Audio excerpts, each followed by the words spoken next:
O Hospital Unimed Erechim é para todos. Todos que escolhem um jeito mais humano e moderno de cuidar da saúde. Muito além do prontuário, o nosso foco é na pessoa. Um hospital cooperativo que dedica-se ao bem-estar de cada indivíduo. Que olha para a frente, mas está sempre ao seu lado. Que usa os melhores recursos para aproximar as expectativas mais otimistas. O Hospital Unimed é para você, é para todos. E se o melhor para você também for melhor para todos? Existe alternativa.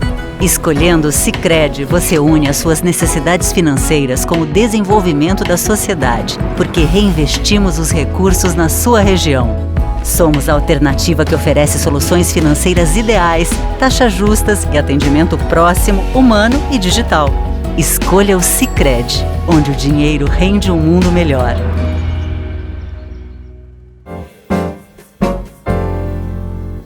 Muito boa noite, senhoras e senhores. Estamos dando início ao nosso painel de hoje, sempre num oferecimento da Unimed Erechim, 52 anos dedicados à saúde, e Sicredi Unistados. Aqui no Sicredi não é só dinheiro, é poder contar, confiar e realizar. Sicredi Unistados. Bom, nós estamos ouvindo alguns presidentes, nós vamos tentar ouvir todos os presidentes de partidos que estão organizados aqui no município de Erechim, para saber como é que eles estão vivendo esse momento, lembrando que, obviamente, esse ano é um ano eleitoral de eleições municipais, muito interessante, muito importante, enfim, é onde nós moramos, vivemos, e hoje chegou a vez do PDT. Nós estamos aqui com o presidente do PDT, recebendo com muito prazer o vereador e também professor André Jukoski. Seja muito bem-vindo, sinta-se à vontade. Hoje, muito obrigado pela oportunidade aos telespectadores aqui da TV Erechim, esse meio de comunicação bem importante para o nosso município. Acredito que essa reflexão, a cada 4 anos, ela é muito importante, porque a população precisa fazer uma avaliação, ter os seus critérios para pensar como ela quer o município. E a estrutura partidária que nós temos aí no PDT tem trabalhado nesse sentido. Então, é muito importante ter esse espaço para conversar contigo, para poder passar para as pessoas, enfim, o nosso pensamento, as nossas ideias, a nossa conduta, enfim, em relação a esse processo, em relação a toda a história também do partido, não só na cidade de Erechim, mas a nível nacional, enfim. Eu queria saber o seguinte, antes de nós entrarmos exatamente sobre como é que o PDT está se organizando, me chamou a atenção um termo importante, essa questão da reflexão. Essa reflexão que eu sei que o senhor faz, eu sei que alguns candidatos fazem, nem todos. Eu conheci candidato que dificilmente faz uma reflexão de como é que ele pode chegar lá, mas até que ponto, vamos pegar, digamos, os partidos normalmente oferecem um projeto de governo, um plano de governo. Nem sempre a gente depois vai conferir e aquilo é seguido, ou é possível de seguir. Como é que você acha que o cidadão erechinense deveria fazer a sua reflexão? É sobre o governo atual, ou sobre o momento, o contexto geral, ou sobre o município, a cidade que ele quer viver? Hoje, eu verifico o seguinte, as últimas eleições, principalmente gerais, elas geraram um desconforto em relação à política muito maior do que sempre existiu.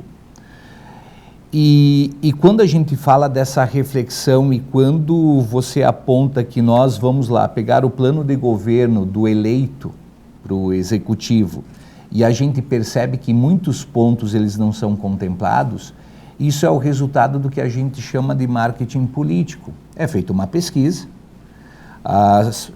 o pretenso candidato, ele fala o que a população quer ouvir, né? E a população acredita num determinado projeto. Só que o que acontece? Fazer a política da maneira certa nem sempre vai ser nesse teor. O eleitor ele precisa ter a sensibilidade de despido de qualquer interferência externa quando se trata do nosso município, ver quais as pessoas que estão à frente desse processo. Se elas têm uma circulação na comunidade que é condizente com uma pessoa que você entregaria a chave da tua casa para administrar. Se atrás dessa pessoa tem um grupo junto com ela que vai conduzir o município por uma linha que você acredita ser a melhor. Então, a confecção do plano de governo, muitas vezes, ela tem de um apelo midiático, né? Mas o que acontece? Erechim tem uma série de questões a se resolver e acredito que a principal dela, nessa questão de discussão de propostas, de alternativas para o município, seja a seguinte. Hoje, e telespectadores, o município de Erechim arrecada 2 bilhões de reais em 4 anos.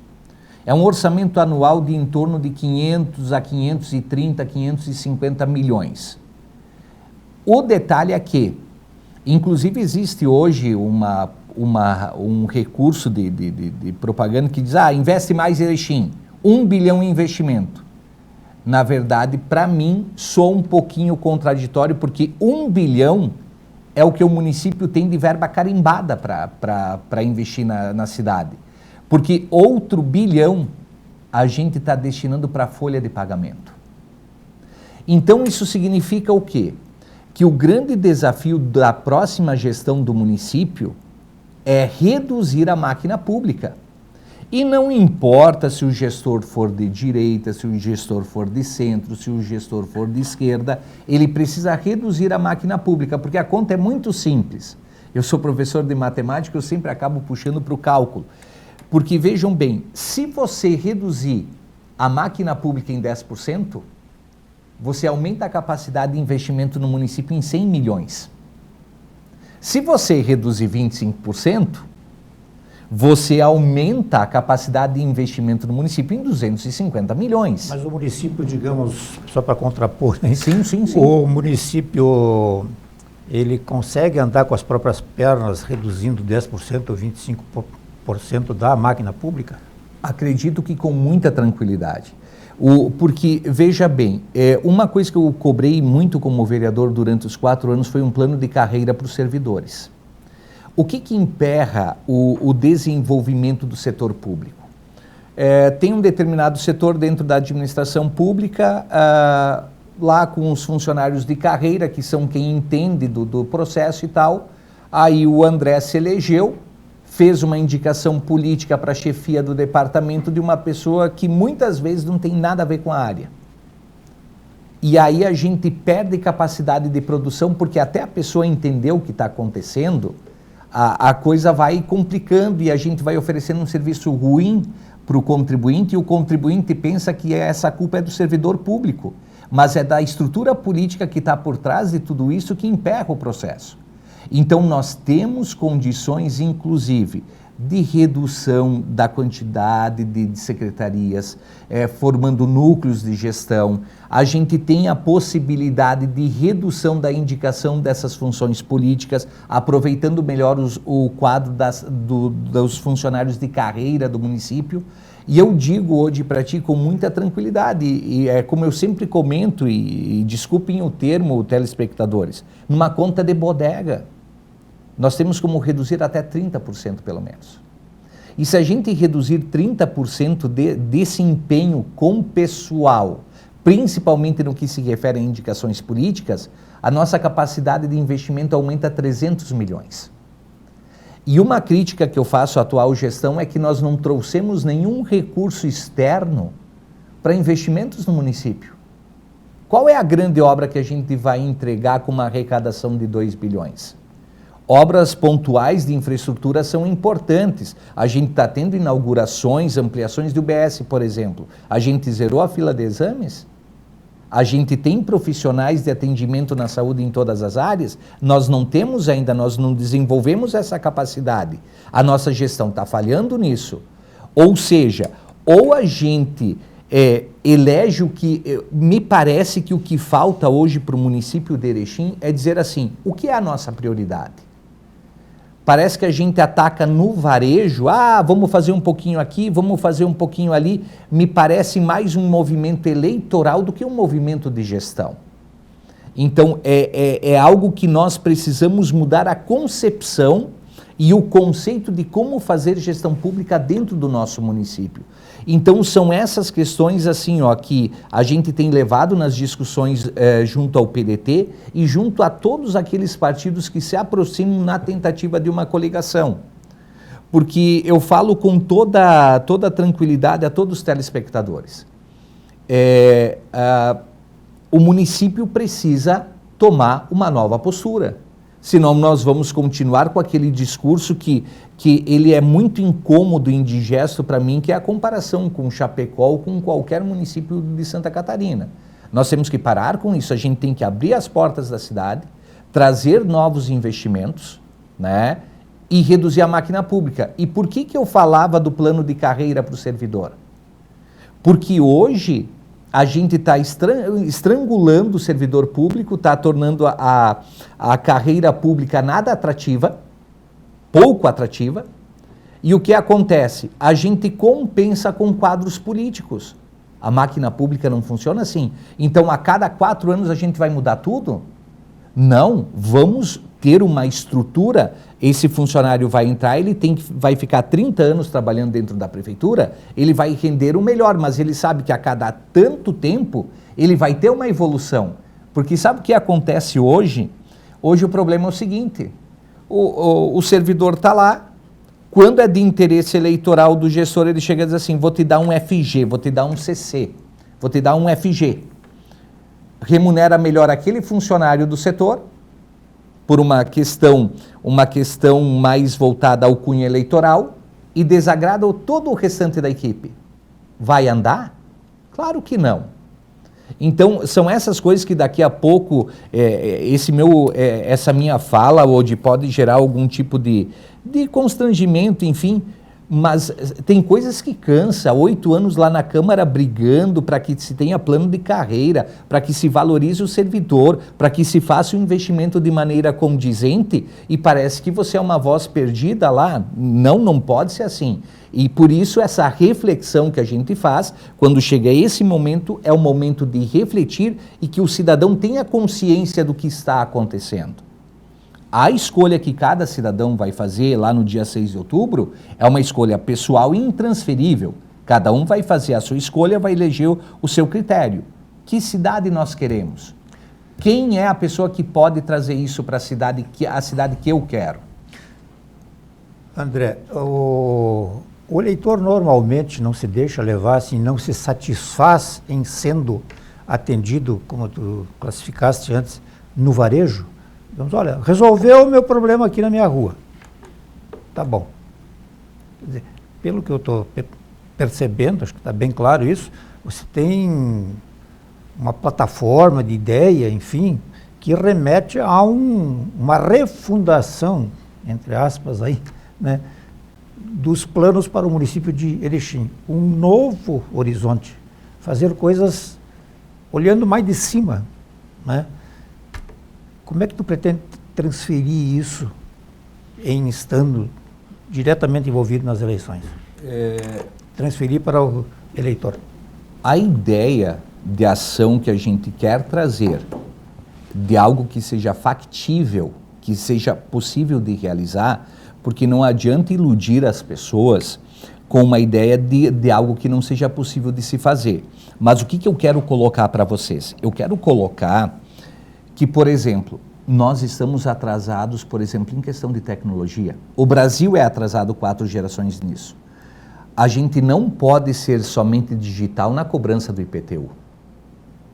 Nós temos que ser digital no agendamento de consultas, nós temos que ser digital na localização da melhor vaga para a criança em creche, nós temos que ser digital em todos os aspectos da saúde do cidadão, ou seja, ou a gente é uma cidade inteligente ou a gente está atrasado. Em que patamar nós estamos? Quando o senhor me questiona sobre a questão do varejo, que ela seduz o eleitor, eu concordo com o senhor. Só que hoje em Erechim, a atual gestão vai encontrar um problema. Se nós pegarmos o nosso parque de máquinas, ele não tem infraestrutura suficiente para atender Getúlio Vargas. Vejam bem. O senhor foi comprovar isso ou não? É só verificar quantas terceirizações nós temos no serviço de asfaltamento. Agora saiu a usina de asfalto a quente. Então, o que acontece? Eu pedi várias vezes na Câmara de Vereadores a programação da Secretaria de Obras. Como representante da população, esse é um dado que não poderia ser me negado. Não foi negado, mas foi respondido num ofício dizendo: nós não temos como repassar essa programação pelas especificidades da atividade. Não, a gente sabe que não é assim que funciona. Porque, veja bem, nessa questão de obras, por exemplo, que em outras épocas o pessoal dava alguns termos específicos para essa questão de obras que dá voto. Mas o que acontece? A cidade, historicamente, é dividida em 4 quadrantes. Qual para mim seria o modelo ideal de gestão para a gente atender, agradar eleitoralmente as pessoas, mas fazer um serviço diferenciado na cidade? Separa em 4 equipes. Nós temos mais de 250 funcionários concursados na Secretaria de Obras. Veja bem, faz 4 equipes, cada uma atua em um quadrante na manutenção do que nós já temos, e se for para terceirizar, vamos terceirizar o que é novo. Que aí a gente vem com uma estrutura o quê? Olha só, a cidade está andando bonitinha, nós não temos buraco aqui, não tem boca de lobo entupida e tal, porque a equipe está sempre passando por aí e tal. Enquanto isso, vem uma empresa terceirizada e vai colocando asfalto, enfim, ou forma a equipe de asfalto dentro da Secretaria de Obras para fazer as obras de manutenção. E outro detalhe, eu acredito que uma nova gestão convincente no município como Erechim, ela tem que se balizar em pelo menos um tripé. A gestão de excelência, a sustentabilidade, e nós temos que resgatar os aspectos humanos da política social. E quando eu falo da sustentabilidade, nós temos que parar de pensar somente no asfalto. Nós temos que pensar em pavimentações alternativas e sustentáveis. Porque quando vem as grandes chuvas, a gente percebe que aquela obra, ela trouxe com uma solução mais 20 problemas. Aonde que está a organização técnica de quem pensa o processo? Nós temos que pensar o processo de uma maneira mais geral, porque se a gente vai pensando pontualmente, eu vou lá agradar o Ode lá na frente da casa dele, vou asfaltar a frente da casa dele, daqui a pouco esse agradar, na primeira chuva acaba, porque o que acontece? Vai alagar a casa do Ode, porque não tem onde escoar a água. E quando a gente fala de escoar água, a gente tem o problema do esgoto. Aliás, a gente não tem problema com esgoto porque a gente não tem esgoto tratado. A gente precisa desenvolver isso numa cidade com mais de 100 anos, não ter 1 metro cúbico de esgoto tratado. Isso é um vexame para Erechim. Então, quem que vai encarar os verdadeiros problemas de Erechim de perto? Quem vai cavar a primeira fossa para a gente resolver o problema? Então, são todas essas questões que a gente precisa trazer nesse momento que as pessoas vão refletir. E aí, Ode, se a população fizer a melhor ou não escolha, todos nós, dentro desse aspecto democrático, teremos que conviver e fazer o nosso melhor para a cidade andar. Erechim continua sendo referência em vários setores porque nós somos uma cidade com uma força de trabalho extraordinária. Agora, se o setor público fosse mais eficiente nesse aspecto, certamente a cidade estaria num outro patamar. Aí você pode dizer assim, tá, então você acha que o governo atual é péssimo? Não, é um governo razoável. Ele tem suas entregas? Tem, mas eu considero razoável porque ele ameniza uma parte dos problemas. Eu iria dizer uma parte significativa, mas acho que ainda nem posso usar o termo significativo. Ameniza uma parte dos problemas, só que não resolve como um todo. Não adianta ampliar uma UBS e não ter especialista para oferecer para a população. Não adianta apresentar um programa para a terceira idade que contemple nem perto de 5% dessa população. A gente precisa fazer uma administração, como o senhor visualizou, olhando de uma maneira estrutural. Como é que a política pública vai se distribuir na comunidade? Que gatilhos eu tenho que ativar para que a saúde funcione? Ou até quando a gente vai levar ao Hospital Santa Terezinha respirando por aparelhos? O assunto tá bom, mas eu preciso trocar um pouquinho para saber sobre as condições, como é que o PDT vai para as eleições. O senhor tenho lido aí que o senhor é um dos nomes que o PDT tem para oferecer. O senhor está disposto a... Eu acredito assim, Odi, eu respondo num primeiro momento, responde o André como líder partidário dizendo o seguinte: eu acredito que a Câmara de Vereadores é um espaço temporário de representação. Eu estou no segundo mandato, é hora de dar um intervalo, é hora de abrir espaço para novas lideranças. Porque se você ficar, daqui a pouco seria muito tranquilo uma terceira eleição. Tem a base eleitoral e tal. Aí eu sempre critiquei a questão de não formar novos líderes. Eu acredito que grandes líderes falharam nisso em não buscar novas lideranças. E claro que eu não quero me levar ao patamar de nenhuma grande liderança do Estado ou nacional e tal, mas eu preciso fazer o meu papel. Segundo ponto, o partido entende que o atual modelo de gestão não contempla as necessidades do município. Então, nós temos que oferecer um nome. Dentro da nossa estrutura partidária, houve um consenso em relação ao meu nome, para compor uma chapa majoritária. Hoje, se não restasse nenhuma alternativa, porque, veja bem, ganhar a eleição por ganhar a eleição para estar num grupo de governo não é o que o PDT de Erechim quer. O PDT de Erechim quer uma proposta de transformação e uma atitude de construção, de valorização de toda a história de todos aqueles que passaram pela gestão do município e contribuíram de alguma forma, e a gente possa, vamos dizer assim, repaginar isso, porque nós vivemos um outro momento. Então, hoje, toda aquela lógica de gestão pública que serviu no passado, muita coisa não se aplica mais. Nós estamos em outra era. Então, a própria forma de comunicar mudou muito, né, Odi? Então, o que acontece? O PDT tem essa proposta de estar com um momento de proporcionar à população de Erechim a visualização de uma nova condução do município, e o PDT de Erechim apresentou o meu nome para essa alternativa. Nós estamos conversando com vários partidos. Aquele partido que comungar dessa ideia, nós estaremos vendo até onde a gente pode construir. Por quê?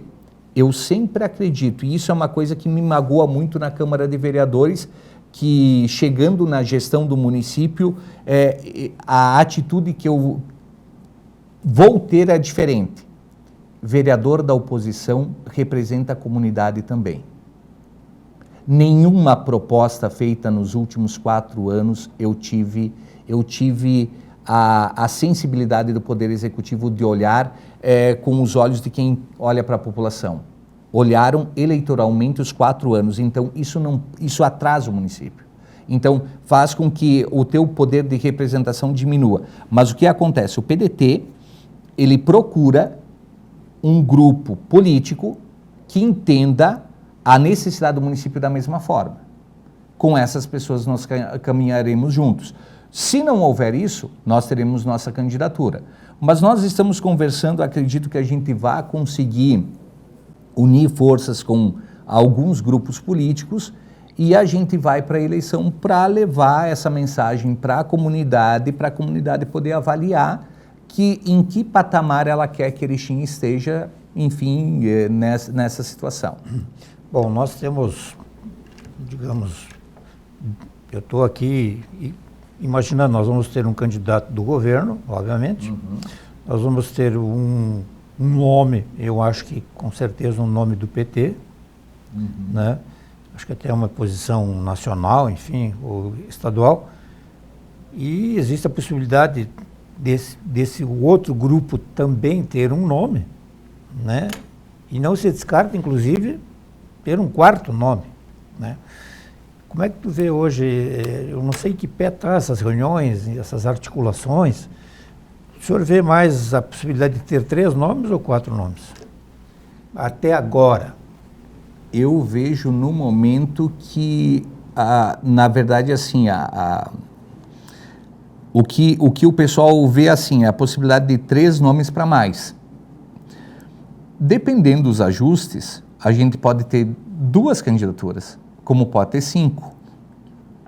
Porque uma coisa que o PDT cobrou, o partido cobrou e que nós iremos conduzir esse processo e estamos trabalhando nisso, porque eu fui na reunião de um determinado grupo político, não, vamos discutir a cidade, nomes a gente discute depois. Eu não concordo. Aí o telespectador pode confundir essa minha posição com a seguinte forma, ele não concorda porque ele quer ser o candidato. Não. É que tem que ter um nome, porque senão tem alguns deputados, né, alguns deputados que dizem às vezes defender a cidade ou a região, que chegam e ficam empacando o processo, e quando chega lá no final, ele força a ata retroativa. Telespectador, o que é a ata retroativa? A convenção tem que ser feita até a meia-noite de tal dia, a ata é feita às 3 da manhã, retroativa, porque os partidos ainda estão fechando quem serão os candidatos. Tem como isso dar certo? Não. Quem tem certeza do projeto que quer conduzir para a cidade, tem que ter tem que estar definido há muito tempo. Tanto é que eu defendo isso. Olha, ninguém, o pessoal, daqui a pouco é pretensão do PDT, mas o pessoal acha que a nossa proposta não é, nós vamos sozinhos. Mas a questão toda é que nós precisamos organizar o processo antes para as pessoas poderem investigar a história dos candidatos, enfim, e para não ter aquele dedo político dizendo assim, você é o candidato e quem estiver na volta vai ter que apoiar. As coisas têm que ser diferentes. Então, como é que soou isso? Como é que foi a repercussão disso? A repercussão disso foi que um grupo político simplesmente tirou o PDT das discussões. E para que a gente veja que, na verdade, o posicionamento da liderança do PDT mexeu numa grande ferida, né? Porque o que acontece? Eu vou conduzindo um grupo, desmobilizo todo esse grupo e no final concorre quem eu quiser. O senhor está fazendo uma referência, uma alusão, estou aqui também jogando ao atual deputado Paparico, não? Eu prefiro não citar. Seu partido? Não, eu não prefiro citar nomes, porque na verdade foi uma coisa... mal aqui que eu joguei. Não, mas é uma construção que está sendo feita... Estou muito errado ou... É assim, não é só um deputado, são vários que tentam... Porque o que acontece? Muitos deputados enxergam nos municípios somente uma fonte de votos. Nós precisamos, os deputados precisam olhar para os municípios, enxergar nos municípios as potencialidades e durante o seu mandato, para fazer valer os seus votos, estimular o crescimento das comunidades regionais. E muitos só vêm para dar o tapinha nas costas e dizer assim, estou contigo, mas não aparece nada. Então, isso tem que terminar. Então, essa postura que a gente tem adotado, às vezes, nos distancia de determinados grupos. Mas é como a gente acredita que o processo deve ser conduzido. Professor André Jukoski, presidente do PDT, muito obrigado pela entrevista. Vamos conversar mais vezes, entende? Assunto que não falta. Sim. E, enfim, que o senhor continue com um bom trabalho lá na Câmara e que vamos acompanhar esse processo todo aí. Eu agradeço hoje pela oportunidade e quero desejar à população de Erechim um grande ano e dizer que eu espero que o processo eleitoral tenha o melhor resultado para a cidade, independente de quem seja o vencedor, mas que todo esse processo conduza a uma Erechim cada vez melhor. O povo de Erechim merece isso. Um grande abraço a todos e obrigado. Muito bem, nós vamos ao nosso intervalo, em nome da Unimed Erechim e de Sicredi Uniestados, e depois Nos segmentos, nós teremos a presença do contabilista Cláudio Honor Mores, que vai falar sobre perspectivas econômicas para o ano de 2024. Nós já voltamos. O Hospital Unimed Erechim é para todos. Todos que escolhem um jeito mais humano e moderno de cuidar da saúde. Muito além do prontuário, o nosso foco é na pessoa. Um hospital cooperativo que dedica-se ao bem-estar de cada indivíduo. Que olha para a frente, mas está sempre ao seu lado. Que usa os melhores recursos para aproximar as expectativas mais otimistas. O Hospital Unimed é para você, é para todos. E se o melhor para você também for melhor para todos? Existe alternativa. Escolhendo o Sicredi, você une as suas necessidades financeiras com o desenvolvimento da sociedade, porque reinvestimos os recursos na sua região. Somos a alternativa que oferece soluções financeiras ideais, taxas justas e atendimento próximo, humano e digital. Escolha o Sicredi, onde o dinheiro rende um mundo melhor.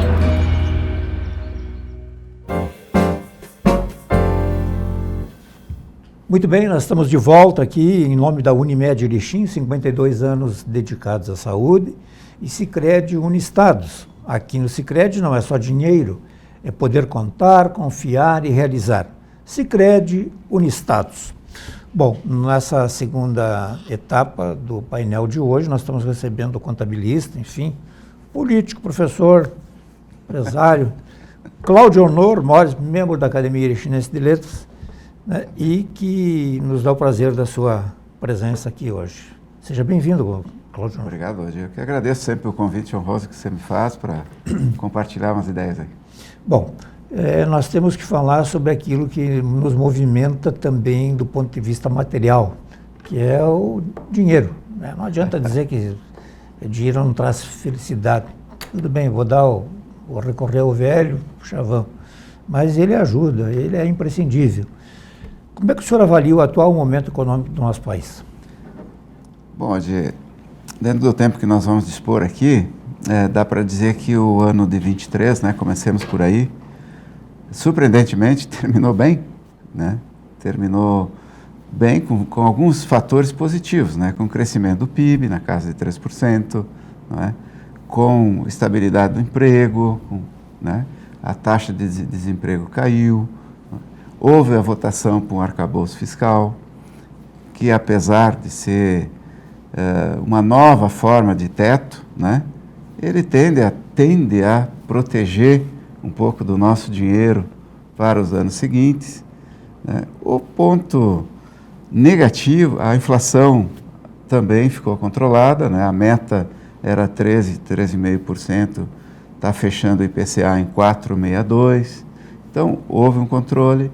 A taxa Selic, que chegou nas 13,25%, fechou o ano em 11,75%, hoje já 11,25%, e tende aí continuar em queda, porque o Copom, lá o Comitê do Banco Central, já percebe a nível nacional uma desaceleração da inflação, não é? Isso são os fatores positivos.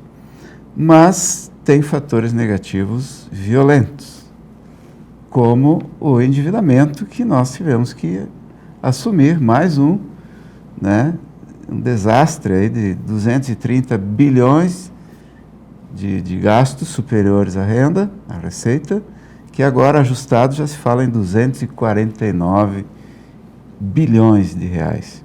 Isso vai se somar a uma dívida pública que chegou a 6 trilhões e 520 bilhões de reais. 6 trilhões, gente. Sabe o que é isso? Né? De um PIB, vamos arredondar aí para esse cálculo, de 8 trilhões e meio. PIB é a soma de toda a riqueza, tudo que é produzido aqui no país. Nós hoje temos essa dívida de 6 trilhões. Vamos lá, vamos entender. Isso dá 76,8% do PIB. É uma violência. Cláudio Honor, deixa eu só te dizer. Claro. Nós, digamos, o cidadão comum, normal, porque é a grande maioria do país, né, dos habitantes do Brasil, ele não entende muito essas coisas assim de, não, pode ir às 10 trilhões, que eu não sou eu que vou pagar. Então deixa eu me confessar assim, que vá, não sei quanto, porque eu não entendo nada de dívida pública, não tem nenhum boleto lá em casa sobre dívida pública. É verdade. Não é eu que vou pagar. Mas olha o custo para o brasileiro e para os filhos e netos desse cidadão. Gostaria que tu transformasse em termos e transmitisse isso em termos mais simples. Não, tranquilo, é o famoso, o nome é bonito, é o equilíbrio fiscal, né? Mas não existe, porque o governo, então, gasta e cada vez gasta mais. Se eu traduzir isso para uma linguagem nossa aqui, é a família que tem uma renda de 5 mil e gasta 7 todo mês. Vai faltar 2 mil, né? Como é que essa família vai se financiar? Ou vai trabalhar mais, ou vai fazer hora extra, não é? Essa família inteira, imaginemos, mais pessoas trabalhando nessa família, e assim vai. Ou vai tentar cortar a despesa. O que faz o nosso governo? Não corta a despesa.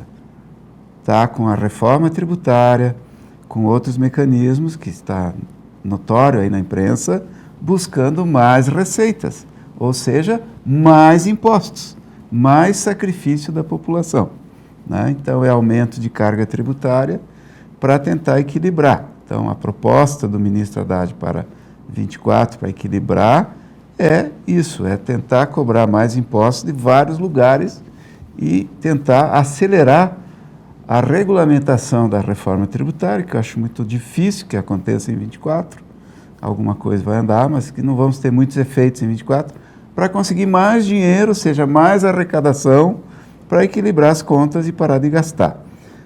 Para vocês terem uma ideia, pessoal que nos ouve, o ano passado, vamos falar já do futuro, a previsão de arrecadação, nós fechamos o ano passado pelo impostômetro, que é esse sistema que mostra a arrecadação, exatamente no dia de Natal, 3 trilhões de impostos pagos às 3 esferas governamentais. E fechamos o ano, então, só na esfera federal, com 2 trilhões e 300 bilhões de arrecadação de impostos. Para onde foi esse dinheiro, né? E aí faltou os 250 agora, vou arredondar 250, ainda assim, né?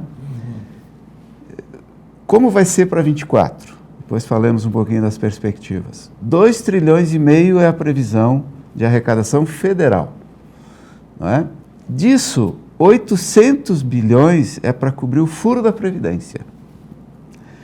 550, algo assim, é para pagar o juro daquela dívida que falei há pouco.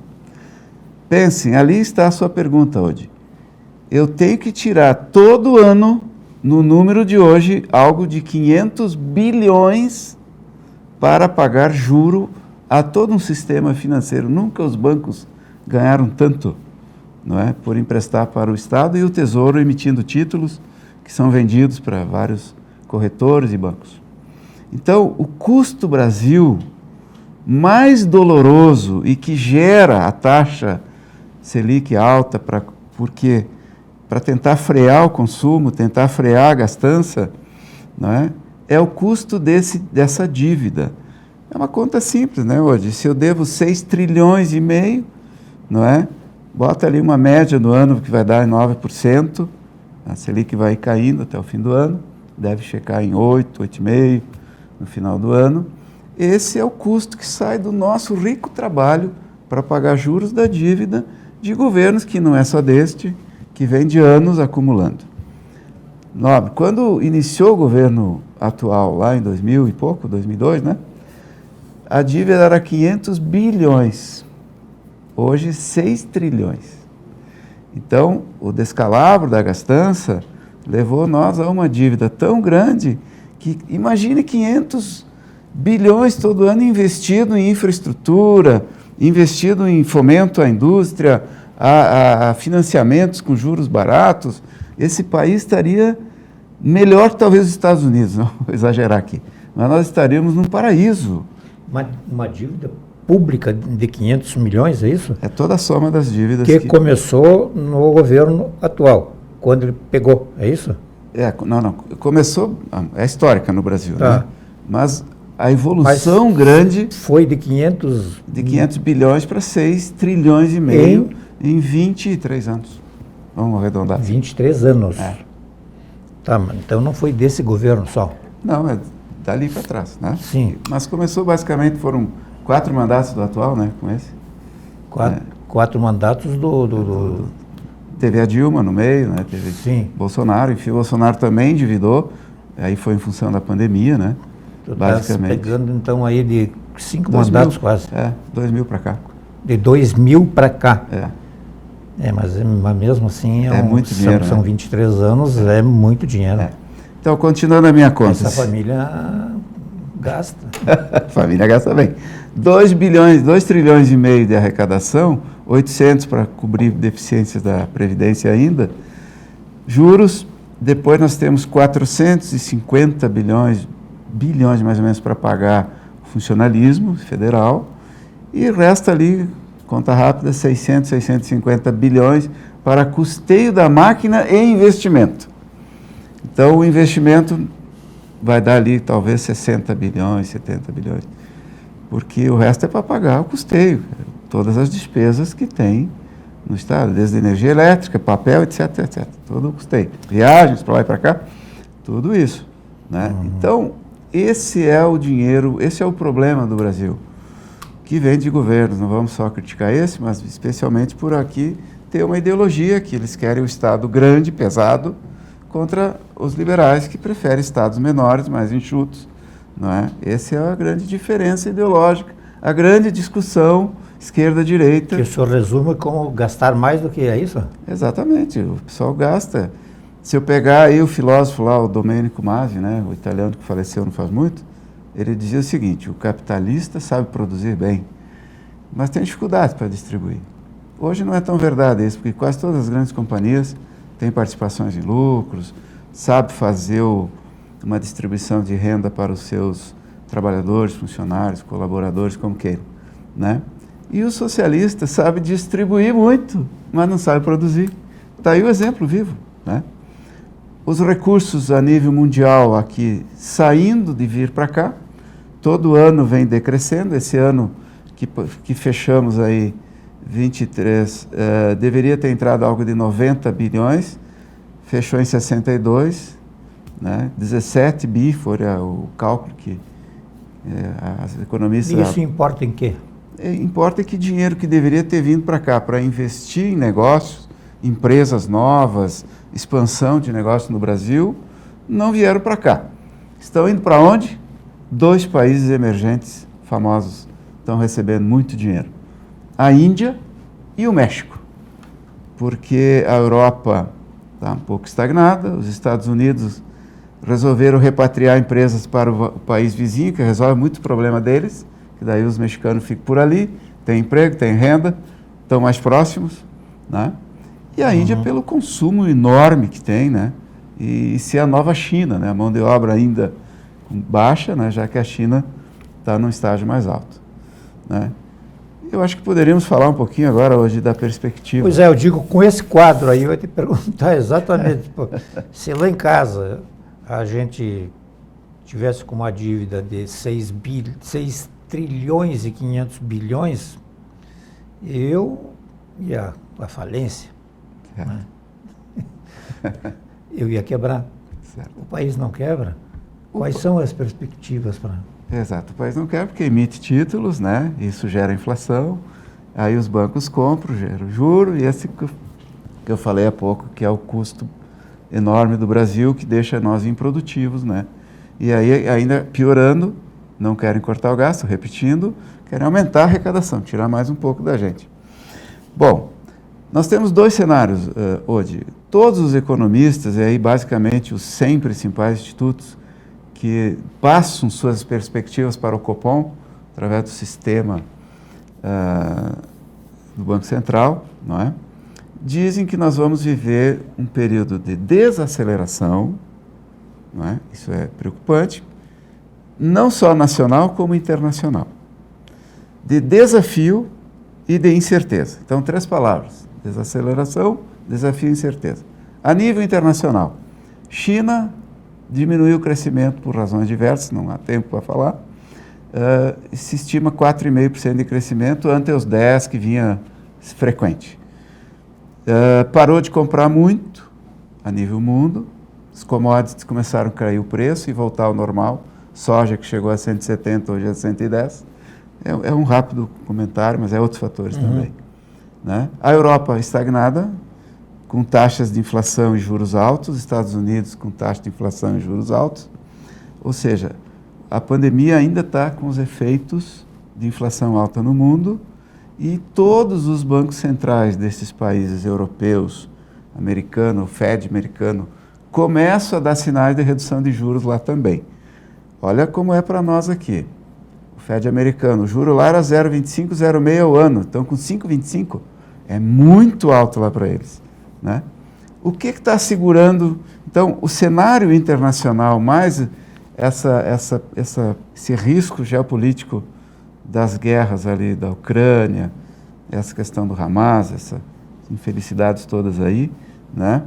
Isso tudo está gerando tensões preocupantes no exterior, que vai refletir aqui. Ou seja, pode aumentar mais ainda o petróleo, pode não comprar todos os nossos produtos, as nossas exportações, que foram maravilhosas no ano passado, fechando 100 bilhões a favor, não é? Exportamos mais do que importamos, importamos pouco, também foi isso, né?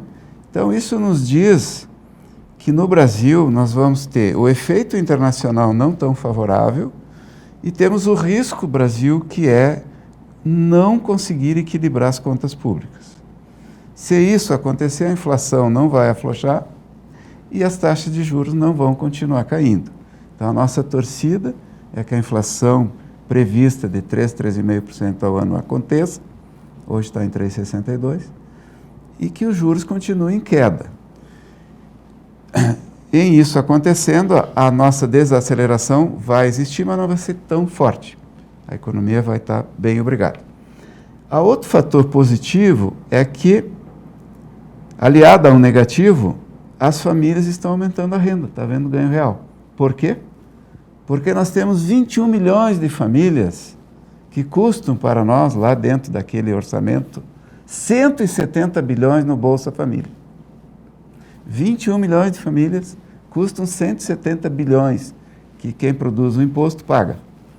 Ok, não sou contra, acho que nós todos não somos contra auxiliar. Deixa eu até contrapor aí, de outro azar, eu acho que também há uns perdão, digamos, umas evaporações aí de multas, de recursos, né, que quantos milhões de bolsas famílias daria para... Essa última aí do tribunal. O Supremo foi 10 bilhões para uma grande companhia aí. Então... No Carnaval, um momento bom. Assim. Não tô, claro que não é uma ação do governo, é de um outro lado, é de um outro poder. Mas também não deixa de ser para quem saiu ganhando, é uma bolsa e tanto. Com certeza, esse é outro descalabro, né? Aí todos esses problemas que a imprensa toda, alguma parte da imprensa nacional, vamos citar nada, porque não se sabe, esconde muito, né? Mas algumas ainda são verdadeiras, né, hoje. Então, lamentavelmente, essas 21 milhões de famílias, hoje falta mão de obra no Brasil inteiro, aqui na nossa cidade não é diferente. Então, pessoas que se contentam em receber bolsas famílias, preferem não trabalhar, não ir para o mercado formal, preferem ficar ali recebendo essas bolsas e fazendo bicos, né, como diz, trabalhos excepcionais, extemporâneos. E aí bagunça a economia e aí, nesse ponto, está subindo a renda dos que estão trabalhando formalmente, está havendo um ganho real. Então, isso deverá dar uma sustentabilidade, o que vai deixar o comércio, os bens de linha branca, a questão imobiliária aquecidas, né? Bens de consumo com certo aquecimento. Então, a nossa desaceleração não será, talvez, existirá, mas, repito, não será tão sentida quanto se imagina. Carlos Honor, eu vou aproveitar o ensejo aqui, eu sei que tu não está no governo, você não tem, né? Mas é uma preocupação, muitas pessoas têm me pedido e tal, preocupados com os aposentados, né? Eles têm medo, olha, se cortarem a aposentadoria, eu acho que isso não pode acontecer, né? Não, é muito difícil hoje, porque o sistema está muito amarrado, né, com várias proteções aí. O que está acontecendo com o aposentado, lamentavelmente, é o corte do rendimento por não haver o repasse real. Né? Então, a renda que os aposentados estão tendo ela vem perdendo poder aquisitivo por inflação e por não repasse, né? Isso é lamentável. E agora o governo assinou um decreto que eu estou tentando acreditar, lamentável, né? Porque é mais uma estrutura de subserviência, né? De aposentar possivelmente, eles imaginam, até 14 milhões a mais de aposentados, para quem tem problemas graves de coluna, né? Aí tem que ver que gravidade é essa, né? Diabéticos e depressivos. Então, eu digo, puxa, tu pega lá 20, começa a somar, né? 21 milhões de famílias, 20 e poucos milhões de aposentados, mais 14 milhões possíveis, mais 40 milhões de jovens. Quem trabalha é poucos, né? Nós temos que sustentar a sua família e mais 3 ou 4, né, de outras necessidades. Daqui a pouco a questão não é mais nem de não querer, é de não poder mesmo. Aí entra a questão ideológica, infelizmente. Quer dizer, ninguém é contra auxiliar pessoas que precisam, têm a necessidade, mas tem que cuidar o limite disso, né? Então, hoje nós vemos muitos aposentados tendo que voltar ao mercado de trabalho, o que é bom, porque há falta de mão de obra, para se autossustentar, porque a renda oficial, o salário mínimo, que muitos, a grande maioria tem, não sustenta nem a medicação, às vezes, né? Porque o pessoal de idade sempre precisa de um ou mais remedinhos, né? Uhum. Normal.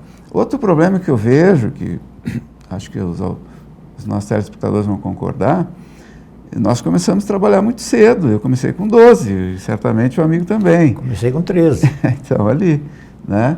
E já formalmente. Agora o jovem, até 16 anos, mal e mal tem alguns estágios, né, que é absorvido. Então, nós temos a geração Y, né, acho que essa é a letra, está voltando para o mercado muito tarde, eles estão começando a trabalhar muito tarde, né, além de não ser permitido na adolescência ali, o pessoal atrasa muito, e aí nós temos um contingente aí de algo de 30 milhões de jovens que estão entrando atrasados no mercado. Então, isso também está faltando no mercado de trabalho, a aceleração, o estímulo, as oportunidades para que esses jovens vão para o mercado de trabalho mais preparados, mais qualificados, né? Então a gente percebe também um pouco de conceito de geração, mas falta também de preparação desse jovem para que ele realmente venha para o mercado, né? Então isso é a falta de mão de obra que também causa. Temos 2 minutos e 40 ainda, mas eu gostaria assim de uma rápida... Eu vejo muitas queixas assim sobre, meu Deus, não dá mais para ir no mercado, não é? Sim. O alto preço, de repente, claro, não são os mercados que impõem, eles também compram para revender, mas enfim, o consumidor final vai lá e está se queixando assim dos preços dos alimentos em geral, dos produtos, tudo, né? Muito caros. Isso é fruto então desse conjunto de coisas, né? A inflação não baixa, né? Ela está baixa no indicador, mas em setores é alta. Então, alimento sazonal, nós tivemos um problema de secas também, foi esse problema, ou de chuvas, atrapalhou a questão dos alimentos, não é? Essa questão do custo dos juros, porque nós temos hoje as famílias, cerca de 80% das famílias endividadas ainda, apesar de programas aí que tentam amenizar, né? O setor industrial, comercial, na casa de 75% endividados. Então, eu tenho que repassar isso nos produtos, eu tenho que tentar passar para frente. O juro é absurdamente alto, não é? Como é que, os lucros das empresas vão de 5 a 15, e normalmente é em torno de 8. Os juros hoje é 11. Pensa, né? Eu estou arredondando números, né? Para quem entende vai achar que eu estou dando chutes. Não, estou arredondando porque é pouco tempo, né? Então, assim, apesar de tudo isso hoje, a indústria está com mais de 46% de otimismo no ano. O setor agrícola, setor de comércio, serviços, turismo, medicina, área de saúde, área de bem-estar, está estimando 65% de otimismo para os negócios do ano. O comércio também está favorável, está incluso no 65%. Né? O setor de indústria, já falei, e o agronegócio, apesar de uma pequena queda na produção em função de El Niño e também secas lá no norte, no nordeste, centro-oeste, perdão, ainda vai ser a âncora porque o agronegócio sustenta 1/3 dos empregos, 1/3 das exportações, junto com minerais como ferro e petróleo, então, e 1/3 dos empregos. Então, nós ainda vamos ter uma economia, repetindo, com desafios, com desaceleração, mas com esses fatores positivos nos deixando um bem-estar ainda para o ano. Cláudio Junor, eu sei que é um assunto que não termina e gostaria até de contar com o senhor aqui, da possibilidade assim, porque parece pouco, 25 minutos, mas o senhor sempre passa informações importantes, até de participar mais ativamente, mais seguidamente aqui, né? Nem que seja um programa de 25 minutos, passando algumas informações fundamentais para o nosso público. É um prazer estar aqui, Odi. Sempre é importante transferir uma informação mais clara, mais, como tu me pedisse, mais coloquial possível, para que o povo entenda e participe desse processo decisório. A reforma tributária agora, pelo amor de Deus, se vier com alíquotas altas, aí talvez desdiga tudo que eu falei. Mas por hora não se pensa isso. Te agradeço muito por aceitar o convite e estar aqui. A todos aí de casa também, muito obrigado e até uma próxima. Quantas vezes você ficou frente a frente com você mesmo, desse jeito, no espelho, olhando dentro dos seus próprios olhos, se perguntando por que ainda não deu o primeiro passo para uma vida melhor, para um mundo melhor? Por que você ainda não enfrentou aquele medo que nem o seu reflexo conhece? Já pensou na rotina que deseja tanto mudar? Já se propôs a enfrentar seus desafios em voz alta? Já se encheu de coragem para tomar uma decisão como se estivesse incentivando alguém muito importante para você?